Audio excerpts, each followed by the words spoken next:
other emails. We've had a lot of questions about time travel. People are fascinated about your approach to time travel, and I know we've talked about this in the past, but this is a very specific time travel question. If you had a time machine, Karl, to what event in your childhood would you travel back to and why? Edit Bay reactions. It's a reaction within a reaction. Later, Ricky's frustration is almost palpable, and his frustration is only rivaled by this guy.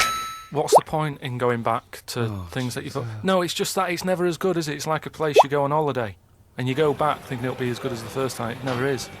So I don't believe in going back to places. What do you understand the question as? Do you think they're asking, would you go back like a ghost and spy? Would you go back and you've got your childhood back? You are that child again. You're in the body. You are the child, or you've got your adult head and experiences. Rick, I really don't think Karl was thinking there was any of those variations. Let's be honest. But now that you've flagged them up, I think he was thinking of him as he is now in school with a cap on. yeah. Too big for what are you doing right now? Yeah. Come on. No, I don't think I would go back. It's all happened now, isn't it? Yeah, but it's an email for our own amusement. Well, okay. Choose an event. Okay. So Ricky tries to walk away at this point, but your boy, woo, I don't want peace. I want problems, always! So, when are you going back in time, Noah? When Michael Jackson performs at Madison Square Garden again? Never. Tell you what, I ain't going past 1975. Why? Forget the time travel thing. No, hang on. I think let's clarify one of Ricky's points. What if you could go back and you could live that moment again? How would you do it differently? There's been times where I've gone, oh, that was a bit out of order or whatever. But then you learn from your mistakes, don't you? So I don't want to go back and change stuff, because it's like that thing that they go on about, innit, where they blame the butterfly on an earthquake. And butterfly effect. It's going to happen. If it wasn't that butterfly, it's another one. So why pass the buck? Is what I'm saying. So you've got no regrets. There's nothing in your past you'd want to change or do differently. What about if you went back and you spied like a ghost on something? You couldn't change anything, but you could have a look at someone and just sort of look like like Ebenezer Scrooge does with the Ghost of Christmas Past. He goes back and he's sort of like looking at himself dancing and stuff. What would you do? What would you go back and have a look at? Yeah, but you're asking me to change. I don't want to change. You're not changing. You're just observing. Can I get a hypothetical? I get this guy.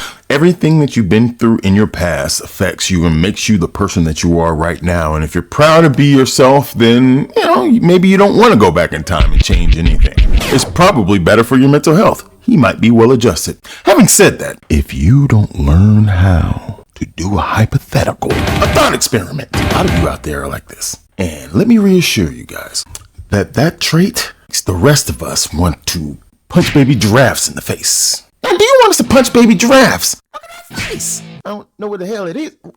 Let that blood be on your hands. You're not gonna have to do this. It's impossible. Right? Yeah, I nearly died once, didn't I? On an ice pop. Right. Right. Now, maybe if I would have died, I'd say, well, let's go back to that, and I won't have an ice pop. You wouldn't be doing the podcast if you'd have died. You wouldn't be having this email put to you. What are you? That's absurd. You're now saying you're rewriting history and then going back to change it. Yeah. There's no need. You didn't die. And we've changed it. You can't change anything. You're just going to go back and watch them. Would you like to go back and watch yourself choking on a Mr. Freeze? No, that's what I'm saying. That's why I wouldn't go back now, because Right. I'm all right. I haven't had one since. I've learnt a lesson. I'm not missing them ice pops. So I don't think you're making the most of this opportunity to fantasise. I don't see the point in going back in anything. I mean, do you mean go back in time? It does. To the point of you can see like Rome in its working day. What, in your childhood? Was Rome about when in your childhood? Were there gladiators Well, in your that's what I'm childhood? saying. Everything I've been through. So why see it again? Forget it. It was just a nice little question. I mean, that shows the lack of imagination. Don't you just sit there with your literal ass. Just answer the question. Karl Right, Pilkington. can Your I- mind can't All right, fathom well, something unless I don't it's have like time it's for got this. two heads. But I don't see the point in doing something twice. Because the thing is, save this one good moment when I was about 6 that I loved. I'd then have to go through all the other 20 years again. Well, why? Why have you imposed that? It's a fantasy. Make it up. You could Just go say- back and come back Yeah, again. whiz back and fast forward 35 years. Nah. Brilliant. No. Like it was on offer. Like this was really on offer. Move on. If you enjoyed this content, please give a follow. The funniest part about that was the end when Ricky had enough. He was like, move on. Move on. This was awesome, though. I'm going to do some more in the future. Move on.